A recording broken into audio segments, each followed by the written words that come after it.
Chers amis, bonjour. On se retrouve pour un commentaire sur la paracha de cette semaine, la paracha Korar.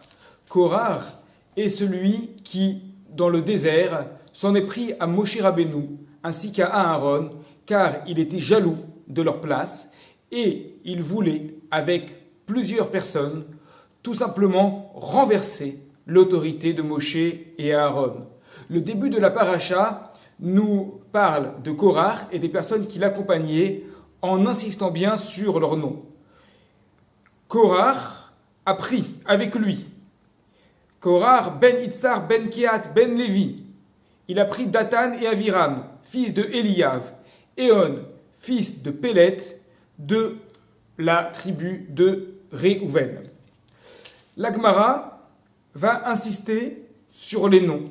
Dans le traité Sanhédrin, à la page 109, la Gemara va reprendre chacun de ces noms pour lui donner une interprétation particulière, comme c'est souvent le cas dans notre tradition, où chaque nom est considéré comme n'étant pas donné au hasard, mais chaque nom qui est mentionné dans la Torah vient nous apporter également un message, vient nous apprendre quelque chose sur le détenteur de ce nom.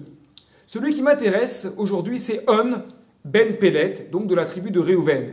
Resh Lakish dit On, ça vient de Aninout. Aninout, c'est un état de deuil, le premier état de deuil, celui qui précède l'enterrement, entre la mort du proche et l'enterrement, c'est un état de onen, donc on est complètement désemparé, on est complètement chamboulé par la disparition du proche, avant encore même de passer au Shiva, aux 7 jours de deuil qui commencent avec l'enterrement. Donc on de Aninout, l'endeuillé extrême. Ben Pélet, celui à qui on a fait des pélaot. Les pélaot, ce sont des miracles, des choses incroyables. Des choses incroyables ont été faites à On, nous allons y venir. Et enfin, de la tribu de Réhouven, celui qui Ra'a Ve'evin. Donc on trouve Réhouven, donc c'est le nom. Et ici, on l'interprète, Ra'a, il a vu, Ve'evin, il a compris. De quoi parle-t-on? On ben Pélet, nous disent nos Rachamim, est le seul dont il n'est plus question à la suite de la révolte. Parce qu'il a compris qu'il était nécessaire de ne pas accompagner Korar, qu'à la fin cette révolte était vouée à l'échec et que la vérité se trouvait entre les mains de Moshe Rabbeinu et de Aaron. Donc la vérité était dans la Torah. Nos Rachamim nous disent d'ailleurs que cela était notamment grâce à son épouse. Son épouse qui l'a poussé, son épouse qui a insisté, son épouse qui s'est montrée une échetraïl, une femme vaillante, qui est allée le voir en lui disant « Tu sais, fais attention là où tu vas », le modèle d'une bonne épouse, qui, lorsque son mari commence à être dévoré par l'ambition, intervient pour mettre un frein en lui disant « Attention, tu ne prends peut-être pas la bonne direction, tu as l'impression, tu vois des étoiles, tu as l'impression que tout est fantastique ici et que tu te lances dans une mission incroyable, mais sache que pour préserver ta famille, sache que pour préserver ta vie familiale, ton foyer, tu dois arrêter. » Et donc grâce au conseil avisé de son épouse, il a réussi à arrêter. Et là, ce que nous dit le Talmud, c'est que cela s'appelle donc Aniyut, parce qu'il s'est mis dans une situation de deuil. Il a considéré que ce qu'il faisait était très mal. Ben Pélet, parce que cela relève du miracle lorsqu'on se dirige vers quelque chose d'interdit, lorsqu'on se dirige dans une mauvaise direction, cela relève quasiment du miracle de réussir à s'arrêter au milieu et de dire « je rebrousse chemin, je repars dans le bon sens ». Béné Réhouven, pourquoi ce miracle?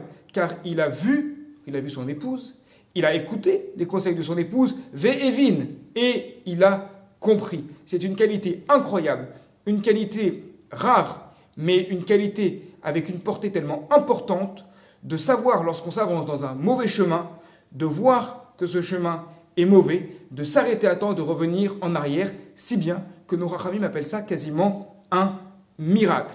Alors, évidemment, on ne court pas après les miracles.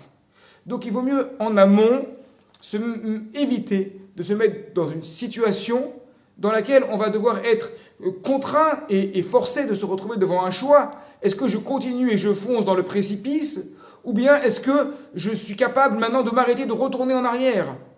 On l'a vu, c'est très rare, très compliqué de s'arrêter et de revenir en arrière. Donc il vaut mieux des fois travailler en amont. Et on raconte à propos du Rav de Brisk qu'un élève est venu le trouver et lui a dit « Rav, pour vous finalement, j'ai l'impression que vous n'avez pas tellement de mérite à respecter la Torah. Pourquoi? Lui dit le Rav de Brisk. Il dit parce que vous êtes tellement en dehors des contingences matérielles, vous êtes tellement tout le temps dans votre Torah que finalement vous n'avez même pas de Yetzer Hara, vous n'avez même pas de mauvais penchant. Donc pour vous, qu'est-ce qu'il y a de compliqué? Pour moi, c'est dur parce que moi je dois lutter tous les jours pour respecter correctement la Torah. Mais pour vous, où est le mérite? Et le Rav de Brisk lui a dit, écoute, tu n'as pas compris qui je suis. C'est vrai que maintenant je me suis mis dans un état où j'étudie tout le temps. Je suis quasiment coupé des problèmes matériels, je n'ai pas de tentation. Mais pour arriver là, j'ai fait un travail en amont. J'ai fait un gros travail dans ma jeunesse qui m'a permis de faire des choix. Et ces choix m'ont placé dans une situation dans laquelle je ne suis pas confronté à la tentation.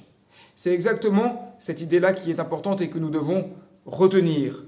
Parfois, il ne faut pas attendre comme On Ben Pellet des miracles lorsqu'on prend un mauvais chemin pour revenir en arrière.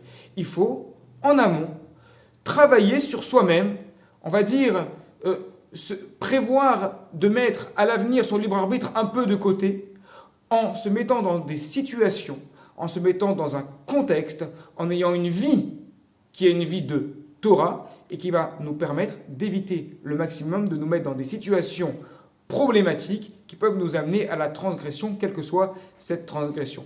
Voilà une petite dracha, voilà un petit moussard, voilà donc une petite leçon importante que nous apprenons de nos maîtres sur cette magnifique paracha de Korach. Je vous dis Shabbat Shalom et à la semaine prochaine.